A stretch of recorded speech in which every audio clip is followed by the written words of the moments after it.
출애굽기 8장 16절부터 19절입니다.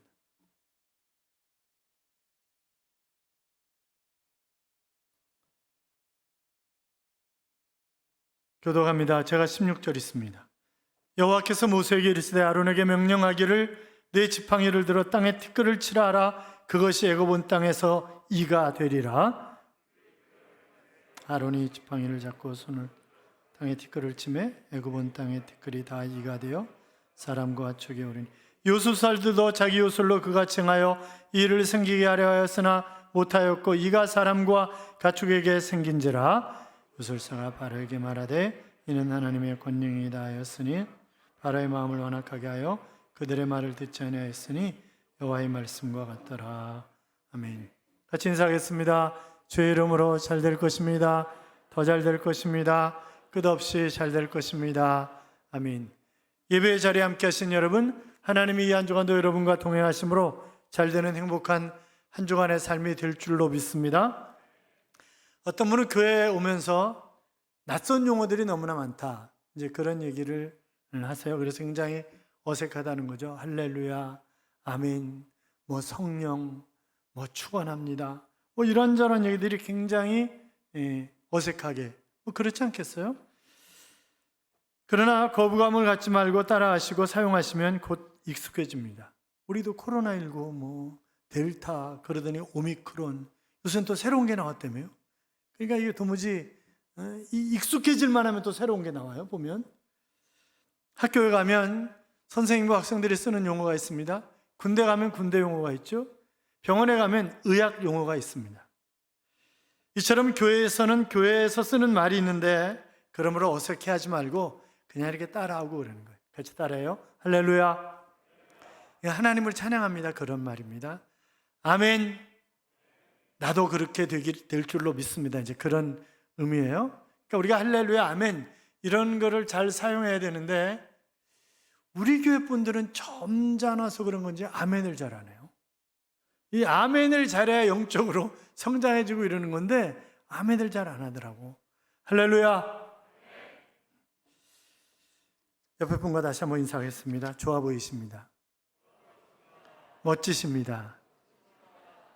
옆에 사람 보고 해요. 옆에 사람 보고 해야지 뭐 그냥 혼자 그러면 뭐해. 다시 귀티가 나십니다. 제자교에서 신앙생활 한다는 것 자체가 감사의 조건이고 수준이 있는 것이다, 그렇게 많은 분들이 이야기를 하셨습니다. 우리 교회 밖에 있는 분들이. 그래서 저희가 이제 그 2층 상가의 개척을 30평에 했었어요. 그때 옆에 교회들이 많았어요. 같은 층에도 뭐 은혜교회도 있었고 건너편 쪽에 모리아교회도, 교회들이 굉장히 많았어요. 그런데 6층에 있을 때도 5층에도 교회 있었잖아요. 5층에도 저희가 126평 분양받아가지고 6층으로 들어갔을 때에도 5층에 또 교회가 들어왔어요. 그때도 그 많은 사람들이 성경책 들고 가는 모습 보면 제자교회 교인 아닌 사람 딱 표시가 난다는 거예요. 왜냐하면 수준이 있다는 거예요. 웃지 마요. 제가 한 얘기가 아니야. 그 다른 사람들이 한 얘기예요. 그러니까 여러분이 수준이 있기 때문에 제자교회 오신 거예요. 우리는 옛날을 좋았던 시절이라고 얘기를 합니다. 그때는 가난하긴 했지만 그러나 이웃들과 정을 나누면서 살았던 그런 시대. 여러분, 그 많은 추억들이 있잖아요.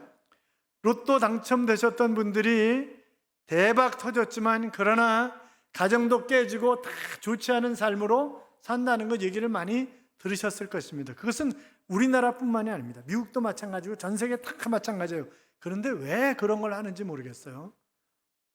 옛날 하면 여러분은 어떤 것이 떠오르십니까? 저희 부모님은 황해도 신천 분들이신데 145때 때 나오셨어요. 잠깐 나왔다 다시 올라갈 것이라고 생각을 하신 것입니다. 그래서 딸을 그냥 두고 나오신 거예요. 그래서 누님은 지금 이북에 있어요. 인천에서 저를 낳으셨고 그리고 사업한다고 50년대 트럭 가지고 전라도 지방에서 메리아스 도매 사업을 하셨습니다. 그러다 망했고 수원으로 올라왔어요. 그래서 수원에서 자라났습니다. 학교를 수원에서 쭉 자라난 거죠. 그리고 군대는 충청도에서 6개월 동안 훈련을 받았고 휴가는 경상도로 자주 갔고 강원도 여자하고 살고 있고 그리고 교단 행사는 주로 제주도에서 많이 하고 있고, 그래서 나는 전국구다 이제 그렇게 생각하면서 살고 있는데, 여러분 생각을 해보세요. 우리가 어릴 때 목욕 몇 번 했어요? 이제 명절이 며칠 안 되는데 목욕 몇 번 못했어요, 목욕탕에. 그때 뭐 온수 나오던 때가 아니니까. 그리고 그때는 얼마나 추웠는지 몰라요, 사실. 그래서 명절 앞두고 때 뵙기로 가잖아요. 명절 앞두고 때 뵙기로 가고 때 밀고, 그래서 1년에 몇 차례 목욕하지 않았고, 뭐 또 옷감도 내과에서 염색해가지고 막 입고, 뭐 여러분 부자라 그런 거 모르는구나. 보자기에 책 사가지고 어깨에다 묶고 다니고 뭐 이랬어요, 학교. 그렇게 살았던 그런 추억들이 있습니다. 그런데 아주 안 좋은 추억이 있죠. 아주 괴롭혔던 놈들 있잖아요. 빈대, 벼룩, 진해, 이런 놈들이 또 굉장히 괴롭혔어요. 그렇잖아요. 그 고인이 되신 고 정주영 회장의 일화 가운데, 그가 부둣가의 노동자로 있을 때 여인숙에서 여러 사람이 함께 잠을 잤다는 거죠. 그런데 밤에 이놈의 벼룩 이런 것 때문에 정신을 못 차리는 거예요. 그래가지고 그냥 그 책상, 뭐 밥상 이런 데 위에 올라가서 누가 먼저 올라가냐, 그래 먼저 올라가 자면 또 다리 타고 올라와가지고 문다는 거예요. 그래가지고 양재기에다가, 뭐 쟤네들은 양재기 잘 모를 거예요. 양재기에다 물러가지고, 그리고 다리 밑에다 전부 다, 책상 다리 밑에다 이제 그 양재기에 물러놓는 거죠. 그러면요, 요놈들이 벽을 타고 올라가가지고 정조준해가지고 정확하게 떨어진다는 거예요. 그래서 자기가 그때 느낀 것 중에 하나가, 빈대에게 배운 것이 있는데 끝까지 하면 안 될 게 없다, 이제 그런 걸 배웠다고 이렇게 얘기하셨던 그런 기억이 납니다만, 하여튼 이에 대한 것은 별로 기억이 안 좋습니다. 사람이 내의에 붙어 살면서 별로 마른 사람들이 먹을 것도 없는데, 그렇잖아요. 저도 제가 군대 가기 전에 몸무게가 57kg 정도였어요. 그런데 군대 가가지고 가을에서 겨울 넘어가면서 1년에 5kg씩 계속 찌는 거예요. 그러다가 80kg까지 쪘어요. 뭐 지금은 오늘 아침에 재보니까 72.7kg던데. 근데 보면, 아니 마른 사람들 못 빨아먹을 게 있다고 피를 빨아먹고 그러냐고요. 응? 겨울철만 되면 내복이나 여자들의 긴 머리 속에 이가 있었잖아요. 그래서 옛날에 시집 갈 때 필수품 가운데 하나가 참빗이었어요. 참빗 아세요? 대나무를 만든. 그래서 그거 가지고 비듬 이런 것도 벗겨내지만 이런 것도 솎아내는 거잖아요. 그래가지고 겨울 같은 데 되면 전부 다 방 안에서 사냥하잖아요. 벗어가지고 쫙쫙 이러면서 이 사냥했다고요. 일교고 어르신들 그렇죠? 옛날에 우리 그렇게 살았잖아요. 6.25 때 제주도 포로수용소나 거제도 포로수용소 이런데 이 벼룩 이런 게 너무나 많으니까 그들의 그 몸과 머리에 DDT 이제 뿌렸던 거, 그런 거 기록 영화로 여러분 보셨잖아요. 하여튼 가난한 시절의 이야기입니다. 사실인지 아닌지는 모르겠지만 지금도 북한에서는 이 때문에 굉장히 고생한다 하는 그런 이야기도 들려옵니다만, 오늘 본문에 보면 하나님을 하나님으로 알지 않고 우습게 여겼던 이 바로와 애굽 백성들에게 바로 이 재앙을, 이 세 번째 재앙인 이 재앙을, 그렇게 생각해 보세요. 이가 막 득실득실거리는데 가렵고 그래서 밤에 잠을 어떻게 자겠어요? 그렇잖아요. 그런데 지금 하나님이 이렇게 명령을 하셨어요. 개구리 재앙할 때 뭐라 그랬어요? 바로가 그랬어요. 개구리만 없애주면 당신들을 하나님 앞에 제사 지내도록 보내겠다. 그러니까 좀 중재자가 돼가지고 하나님 앞에 아래가지고 개구리 좀 없애게 해달라고. 그래서 개구리 없애줬잖아요. 그랬더니 이제 개구리가 없어지고 냄새가, 썩은 냄새가 덜 나고 이러니까 가긴 어딜 가? 이리로 못 가게 하는 거예요. 왜? 바로의 마음이 완악했기 때문에 놓아주고 싶지 않은 거죠. 그래가지고 결국 세 번째 이 재앙이 오는 건데, 그러니까 결국 이 재앙은 순전히 바로 때문에 온 재앙이었다, 그렇게 얘기할 수 있을 것입니다. 여러분, 하나님은 지진이나 해일이나 산사태나 이런 것을 통해서 심판하실 수도 있지만 아주 작은 것을 통해서도 하나님이 심판하실 수 있다고 하는 사실을 우리가 분명히 기억해야 합니다.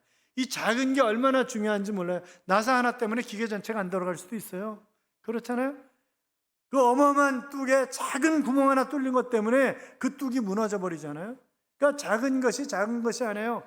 성경은 끊임없이 작은 것이 굉장히 귀하다, 그런 얘기를 얼마나 많이 하고 있는지 모릅니다. 자, 어떻든 이 재앙의 전적인 책임은 바로다, 그렇게 얘기할 수 있어요. 그런데 가만히 재앙을 보면 재앙이 점점 인간에게 가까이 오고 있다라고 하는 것을 우리가 느낄 수 있는 것은, 여러분 나일 강물이 샘물들이 피로 물들었어요? 그러면 그거는요 안 보면 돼. 그렇잖아요. 안 보면 피냄새도 안 맡을 수 있고. 그런데 개구리는요 좀 더 가까이 온 거잖아요. 개구리는 여러분들이 막 집에도 교들오고 그러면 딱 개구리 잡아 죽이고 내쫓고 이래가지고 문 잠그면 그나마 안전하게 살 수 있어요. 이는요 지금 티끌이 먼지가 이가 됐어요. 티끌 먼지 없는 데가 어디 있어요? 옷에도 먼지가 얼마나 많은데. 그러니까 지금 하나님이 모세에게 명령을 해서 바로에게 지팡이를 내리치라, 그러면 티끌이 먼지가 이가 되리라, 이렇게 말씀하셨단 말이죠. 그러니까 온 천지가 이야. 그러니까 잠을 자겠어요? 뭘 하겠어요? 얼마나 괴로웠겠어요. 그러니까 점점 더 가까이 오고 있다. 그러니까 여러분 생각해 보세요. 내가 하나님 앞에 범죄했어요. 하나님 한 대 딱 때렸어요. 그러면 내가 얼른 정신 차리고 내가 뭐 하나님 앞에 범죄한 게 없는가 생각해보고 돌아서야 되는데, 안 돌아서면요 더 맞아. 좀 더 세게. 그러면 계속 이거 아니야, 우연일지 몰라, 내가 뭐 이거 죄졌다고 이거 우연일지 몰라, 그러면 나중에 한 방에 가는 수가 있어요. 하나님이 점점 더 세게, 지금 이 재앙이 점점 더 인간에게 가까이 오는 것처럼 점점 더 강하게 내가 터질 수 있기 때문에 초장에 얼른 돌아보고 회개해야지, 터지고 회개하는 것보다 그게 낫잖아요. 사랑하는 여러분, 그래서 우리는 늘 우리의 삶을 되돌아봐야 합니다. 그리고 하나님께 붙어 있어야 돼요. 왜? 로마서 15장 13절이 말씀하고 있는 것처럼 하나님이 어떤 하나님이에요? 소망의 하나님이에요. 그 소망의 하나님, 그러니까 하나님이 있어야 소망이 보이는 거고, 하나님이 계셔야 내 미래가 보장이 되는 것이지. 그렇잖아요. 과학자들이 쥐를 가지고 실험을 했답니다. 독안에다, 캄캄한 독안에다 집어넣고 뚜껑을 딱 닫아버렸어요. 그랬더니 쥐가 몇 분 안 돼가 죽더라는 거예요. 그런데 항아리에 구멍을 뚫어가지고 빛이 어느 정도 들어오게 해주니까 그 쥐가 3일을 살더라는 거예요. 그래서 과학자들의 결론이 뭐냐면, 쥐가 체력이 저하돼서 먹을 것이 없어서 그게 아니라 바로 절망해서 죽은 것이다. 희망을 상실해서 죽은 것이다. 그러니까 여러분, 희망, 소망 이런 것들이 우리로 하여금 생명을 존재케 하는 것이란 말이죠. 그러니까 소망이 없으면 살 수 없는 거예요. 그러니까 하나님께 가까이 감이 소망이고 희망이지, 하나님께서 점점 멀어지면 그것은 불행이고 그것은 저주가 되는 것입니다. 한 대학에서 교수님이 학생들에게 큰 항아리에 큰 돌들을 채우라 그랬어요. 큰 돌이 들어갈 만큼 채웠습니다. 다 찾는가? 네, 다 찾습니다. 야, 자갈 좀 가져와봐. 자갈 갖다 부으니까요, 또 엄청 들어가는 거죠. 이제 다 찾는가? 다 찾는데요, 이제 힘있게 대답을 못하는 거예요. 그래? 모래 가져와봐, 모래. 그리고 항아리 흔들어가지고 모래 부으니까 또 모래가 또 엄청 들어가는 거예요. 이제 다 찾지? 그러니까 네, 이제 정말 다 찾습니다. 물 가져와, 물 부으니까요, 또 물이 또 엄청 들어가는 거예요. 여러분, 어떤 것에 큰 것부터 담으면요 꽉 담을 수 없어요. 작은 것부터 담아야 돼요. 아니, 큰 것부터 담아야 작은 것까지 담을 수 있지, 작은 것부터 담으면 큰 걸 나중에 못 담아요. 그러니까 우리가 명예라든지 지식이라든지 권력이라든지 이런 작은 것들 먼저 하려고 하지 말고 크신 하나님으로 나를 채워야, 그래야 작은 것들이 채워지는 것이지. 믿으십니까? 그러니까 큰 하나님으로 먼저 채워야 된다고요. 내가 성령 충만하고 은혜 충만하고 하나님으로 충만해야 다른 것들이 다 길이 열리는 것이지, 다른 것, 내가 돈 좀 번 다음에 내가 뭐 한 다음에 신앙생활 하면 되지 뭐. 언제 죽을지 누가 알아요? 그건 아무도 모르는 거예요. 못하는 거예요, 그거는. 시편 14편 1절에 보시면, 어리석은 자는 그 마음에 이르기를 하나님이 없다 하도다. 저희는 부패하고 소행이 가증하여 선을 행하는 자가 없도다 그랬습니다. 잠언 9장 18절에 보시면, 오직 그 어리석은 자는 죽은 자가 그의 곳에 있는 것과 그의 객들이 음부 깊은 곳에 있는 것을 알지 못하느니라 그랬습니다. 디도서 3장 3절에 보시면, 우리는 전에는 어리석은 자요 순종치 아니하는 자요 속은 자요 각색 종력과 행락에 종노릇한 자요 악독과 투기로 지낸 자요 가증스러운 자요 피차 미워한 자이었으나 그랬습니다. 그러니까 바로가 굉장히 어리석은 사람이었던 거예요. 우리도 마찬가지예요. 하나님이 채찍질 하시는데 깨닫지 못하면 그것은 무지한 어리석은 사람이에요. 그러니까 우리가 지금 바로를 가만히 보면 피, 재앙, 개구리 재앙 그때 얼른 그냥 두 손 들었으면 그렇게 재앙 백성들이 당하지 않았어도 돼요. 그런데 지금 순종하지 않고 완악해지는 것 때문에 하나님을 거역하는 것 때문에 왜 그래요? 우리 요술사들도 하잖아. 그러니까 이거 술수 부리는 거야. 지금 그렇게 생각하고 거절하는 거야. 하나님 무슨 하나님? 내가 하나님이지. 이따위 소리 했기 때문에 결국 사랑하는 여러분, 어리석어 매를 버는 자가 아니라 하나님을 기쁘시게 하는 자가 되어서 능력 있는 그런 삶을 살아가시기를 주님의 이름으로 축원합니다. 그러니까 지극히 사소한 것도 재앙이 될 수 있다. 그것을 우리가 교훈으로 받을 수 있는 거죠. 그러니까 작은 것이 중요할 수 있어요. 사소한 것이라고 여러분 방심하지 말자고요. 티끌이나 먼지는 잘 보이지 않는 아주 작은 것이지만 그러나 하나님이 그것을 사용하실 때 애굽의 왕을 쓰러뜨리고 애굽 전체가 곤욕을 역사가 확 뒤집어질 수 있습니다.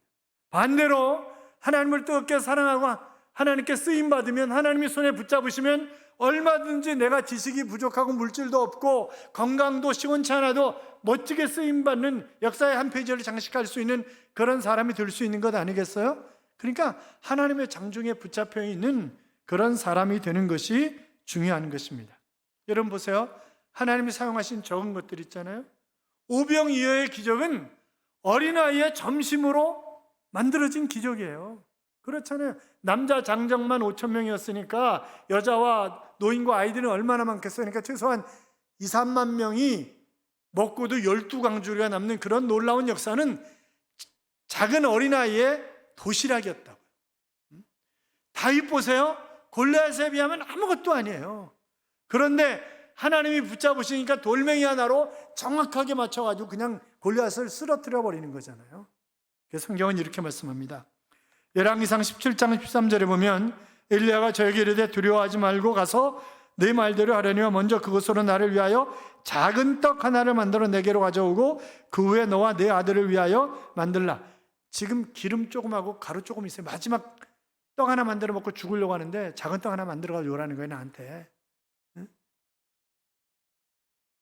열왕기상 18장 44절에 보시면 7번째 이르러서는 저와 고아대 바다에서 사람의 손만한 작은 구름이 일어나나이다. 가로되 올라가 아합에게 고하기를 비에 막히지 않도록 마차를 멈추고 내려가서서 하라. 이렇게 말씀하십니다. 그러니까 작은 것 굉장히 많이 얘기해요. 작은 것을 충성한 사람에게 큰 것을 내게 맡기겠다. 이렇게 말씀하시잖아요. 배는 작은 키에 의해서 움직여가는 것입니다. 사랑하는 여러분, 작은 것의 소중함을 아시기 바랍니다. 또 한 가지 우리가 본문을 통해서 교훈을 얻을 수 있는 것은 인간은 한계가 있다고 하는 것입니다. 자, 티끌로 만드는 일은 술객들이 못했어요. 19절에 가면 이건 하나님이 하시는 겁니다. 이렇게 고백을 하잖아요. 인간의 능력은 한계가 있습니다. 오직 하나님만이 전지전능하신 분이라고 믿습니다. 우리가 이걸 인정하면서 살아야 되는 거예요. 그래서 귀신 들린 자들이 예수님을 만날 때마다 뭐라 그랬어요? 하나님의 아들 예수요, 하나님이 보내신 자요, 그렇게 얘기를 한다고요. 그래서 야고보서 2장 19절에 보면 내가 하나님은 한 분이신 줄을 믿느냐? 잘하는도다. 귀신들도 믿고 떠느니라. 귀신도 안다는 거예요. 귀신이 귀신같이 하는 거죠. 하나님의 사람인지. 그래서 정말 믿음이 좋은 사람이 점치러 가면, 점치러 갈 리도 없지만 점치러 가면 점괘가 안 나온다는 거잖아요. 그러니까 예수로 충만해 있으면 점괘, 귀신이 어떻게 못하는 거예요. 점괘가 안 나오는 거예요. 자, 술객들은 그동안 바로의 명을 받아서 자기들의 속임수와 술수로 나일강에 피로 물들었던 것처럼 물을 피로 물들였습니다. 개구리 올라오게 했습니다. 그러면 지금 그래서 바로로 하여금 더 완악하게 만든 거잖아요. 사실은 술객들이 우리도 할 수 있습니다. 얼마든지. 저거 아무것도 아닙니다. 그런 거 아니에요? 그래가지고 결국 바로도 마찬가지고 지금 백성들은 뭔 죄가 있냐고요 도대체. 응? 그렇잖아요. 그러니까 참 우리도 지도자를 위해서 기도를 많이 해야 돼요. 응? 이 사람들 때문에 우리가 얼마나 고통을 당하는지도 모르는 거지 이게. 그렇잖아요. 그러니까 지도자를 위해서 우리가 기도를 많이 해야 된다고. 우리가 듣지도 못한, 보지도 못한 그런 일들을 그 마술사들이 하는 걸 볼 수 있어요. 누가 저한테 카톡을 보냈어요. 그런데 이 마술사가 자기 목을 잘라가지고 이 목이 이렇게 옆으로 가 있어. 이렇게 떠 있어 하나. 그러니까 구경하던 관객들이 막 까무러치는 거죠. 막 이게 목이 가가지고 이쪽에 따로 있다니까 목이. 못 믿으시는 눈치인데 이따 보내드릴게요 그러면. 그러니까 그러나 그들이 그런다 해서 모든 것을 다 하는 건 아니에요. 속이는 거예요. 눈 속이는 거예요 지금. 자, 그러면 애굽의 술객들은 왜 티끌을 이로 만들지 못하는 것입니까? 인간은 한계가 있는 거예요. 할 수 있는 것이 있고 할 수 없는 게 있는 거예요. 그렇잖아요? 자기 마음대로 세상 만사를 할 수가 없는 거죠. 그 배후에서 조종하는 사단도 역시 피조물입니다. 사단이 대단한 그런 능력을 가지고 있는 것처럼 보일지라도 어찌 하나님과 비교할 수가 있겠어요. 그러니까 귀신들이 떨고 제발 쫓아내지 말라고 막 그리고 아우성을 치는 것을 우리가 성경 속에서도 많이 발견할 수 있잖아요. 저도 여러 차례 말씀드렸어요. 제가 수원에서 살 때 저희 윗집의 권사님이 병 고치는 은사를 받았어요. 그러니까 남편이 병들어서 죽었기 때문에 그 병 때문에 얼마나 많이 기도를 했는지 몰라요. 그러니까 그에게 병 고치는 은사를 하나님 주신 거예요. 그런데 이분이 심심하면 나를 불러. 유 선생 오라는 거예요. 같이 기도하자는 거예요. 가면요 그 귀신이 저한테 올까봐 머리가 다 솟아. 여러분 머리가 솟는 거 경험해 보셨어요? 머리가 다 솟아요. 막 이렇게 솟아요. 막 겁나는 거지 막. 하나님 저 귀신이 나한테 오지 않게 해주세요. 그러면요 이놈이 막 여기로 툭 튀었다가 이쪽으로 툭 튀었다가 아 왜 그래? 막 이러고 본인 목소리가 아니라 제3자의 목소리로 얘기를 하는 거예요. 왜 그러냐고 막 날 괴롭히지 말아달라고 그냥 있게 해달라고. 내가 3대적이 들어와 있는데 뭐 하여튼 이란저란 주씨 딸내미를 위시해서 하여튼 제가 너무 많이 봤어요. 그거. 귀신이 아무리 능력이 있는 것 같지만 하나님이 아니야. 하나님은 아니죠. 하나님과 어찌 비교를 할 수 있겠어요. 그러니까 우리가 귀신 때문에 무서워할 필요도 없고 더러운 귀신아 내가 예수 그리스도 이름으로 명하노니 너는 떠나갈지어다 라고 쫓으면 나간다고 그랬어요. 믿고 쫓는 거예요. 바랄 때만큼 생각을 안 해도 돼. 그냥 밟아버리면 끝나는 거예요. 그러니까 우리가 미신 따라다니고 괜히 쓸데없이 어디야 저 미아리꼬에 쫓아가고 그러지 말자고요. 우리가 삶을 살아가면서 재미있는 일들이 참 많이 있습니다. 그 전에 신문에 TV가 미쳤다라고 하는 그런 글을 써놓은 사람이 있었는데 이제 KBS 공영방송이 그 방송한 것 가운데 그 시트콤 올드미스 다이어리라고 하는 그런 프로그램이 있었습니다. 아마 보신 분들이 계셨을 거예요. 좀 됐지만. 근데 거기 어떤 얘기가 나오면 이런 얘기가 나오는 거예요. 아들이 이제 결혼을 해가지고 부부가 맞벌이를 하는 거예요. 그러니까 이제 시어머니가 이제 애를 봐주는 거죠. 시어머니가 애를 봐주는 거예요. 그런데 시어머니가 어머니가 화장실 간 사이에 손주가 국그릇을 건드려가지고 이게 쏟아져가지고 손에 화상을 입은 거예요. 그러니까 할머니가 손주를 해가지고 병원 응급실로 달려갔어요. 며느리한테 연락을 했죠. 며느리가 와가지고 애를 어떻게 봤냐고 시어머니 귀싸대기를 갈기는 거예요. 그러니까 시어머니도 본인 때문에 그랬다고 생각하니까 어떻게 며느리가 졌다 했냐 생각은 그러지만 뭐라고 못 그러는 거죠. 그 다음에 이제 아들이 오니까 아들한테 그 얘기를 했어요. 그랬더니 아들이 하는 얘기가 어머니가 맞을 짓을 했네 뭐. 작가가 현 시대가 이런 집이 너무 많다는 거예요 지금. 그러니까 며느리가 안 그러면 감사한 줄 아시고 그냥 사세요. 세태가 지금 그러다는 거예요 지금 이게. 그래서 저는 가끔 손주들이 참 많이 보고 싶지만 또 어떤 때는 여기 안 살고 미국 사는 게 다행이다 이런 생각이 들 때가 있어요. 사랑하는 여러분, 그 TV가 미쳤다. 그만 맞는 거죠. 그 미친 사람이 저기 미친 거지. 그 정상적인 사람이 그렇게 하냐고, 부모한테. 그래도 더 미친 건 뭐예요? 하나님을 믿느니 내 주먹을 믿어라. 이런 사람은 더 미친 거 아니에요? 하나님 없이 살아갈 수 있다고 하는 사람은 더 미친 거 아니냐고요. 그 사람이 진짜 어리석은 사람이고 그렇지 않냐고요. 여러분, 내가 정말 하나님 사랑하고 하나님 말씀에 순종하면 하나님은 끊임없이 우리를 보호하시는 것입니다. 우리의 삶을 인도하시는 거예요. 어려움을 겪지만 그 어려움 가운데서 이겨나게 하셔서 내 삶이 한 단계 더 업그레이드하게 하시는 분이 바로 하나님이십니다. 성경에 보면 신명기 4장 31절에 내 하나님 여호와는 자비하신 하나님이시라 그가 너를 버리지 아니하시며 너를 멸하지 아니하시며 내 열조에게 맹세하신 언약을 잊지 아니하시리라 그랬습니다. 여호수아 1장 5절에 보시면 너의 평생에 너를 등이 당할 자가 없으리니 내가 모세와 함께 있었던 것 같이 너와 함께 있을 것임이라 내가 너를 떠나지 아니하며 버리지 아니하리라 그랬습니다. 히브리 13장 5절에도 보면 돈을 사랑치 말고 있는 바를 족한 줄로 알라 그가 친히 말씀하시기를 내가 과연 너희를 버리지 아니하고 과연 너희를 떠나지 아니하리라 하셨느니라 그랬습니다. 그러니까 택한 백성을 절대 포기하지 않은, 그와 같이 버려두지 않는 그런 분이 나의 하나님이시란 말이죠. 그러니까 나는 늘 이 말씀 묵상하고, 여러분 말씀을 묵상하는 이유가 뭐예요? 하나님의 사소한 뜻까지 우리가 잘 분별해서 작은 것에도 충성할 수 있도록 하나님 뜻대로 살아보려고 몸부림치면서 이거 읽는 거 아니겠어요? 그렇잖아요?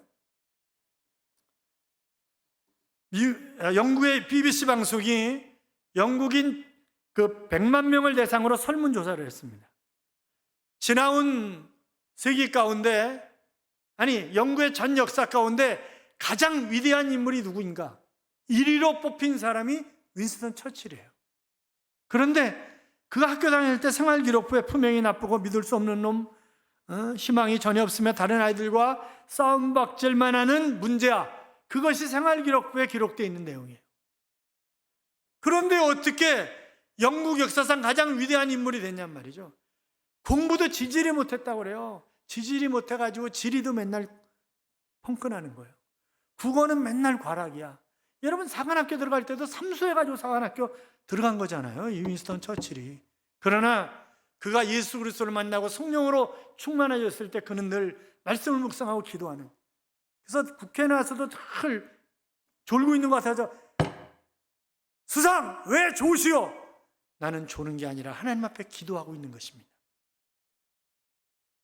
그렇게 살았더니, 하나님을 경외하면서 살았더니 하나님이 영국 역사상 가장 위대한 그런 인물이 되게 하신 거라고요.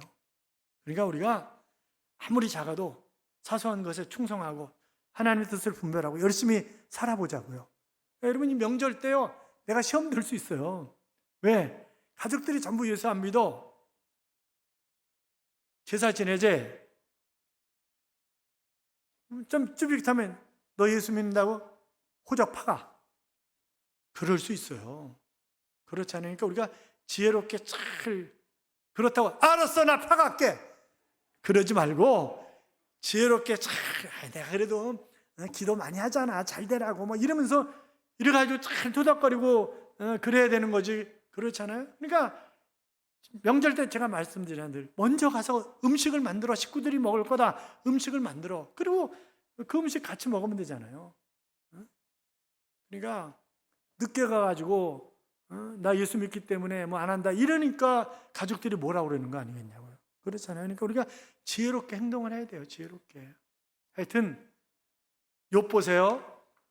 명절이 지나면 혹시나 생각으로조차 자식들이 죄를 지었을까 봐 명절 끝난 다음에 하나님 앞에 제사를 드렸습니다. 그러니까 우리가 정말 최선을 다해서 하나님 기뻐하시는 삶을 어떤 상황 속에서든지 그렇게 살아 능력 있는 그런 하나님의 자녀답게 사는 삶이 우리 모두의 삶이 될 수 있기를 주님의 이름으로 축원합니다. 이런 찬양이 있죠. 작은 불꽃 하나가 큰 불을 일으키어 곧 주위 사람들 그 불에 몸녹이듯이 주님의 사랑 이같이 한번 경험하면 그의 사랑 모두에게 전하고 싶으리. 산 위에 올라가서 세상에 외치리 내게 임한 주의 사랑 전하기 원하네. 여러분, 내가 하나님 사랑하면 하나님이 나를 얼마나 사랑하는지를 깨달을 수가 있어요. 그렇잖아요. 하나님 우리를 시험하실 수도 있어요. 그때 믿음으로 그것을 잘 이겨내면 시온의 대로가 쫙 뚫리는 거예요. 그러니까 우리가 마치 작은 불꽃이 큰 불을 일으키는 것처럼 우리의 작은 믿음이 온 산을 덮을 수 있는, 산을 들어서 바다에 던지우라 해도 그리할 것이요, 그렇게 말씀하셨는데, 그러니까 작은 것 하나를 내가 어떻게 하느냐에 따라서 복을 받는 삶을 살 수도 있고 화를 당하는 삶을 살 수도 있습니다. 충성하여 복 있는 삶을 살아가기를 열망하면서 우리 함께 찬양합니다.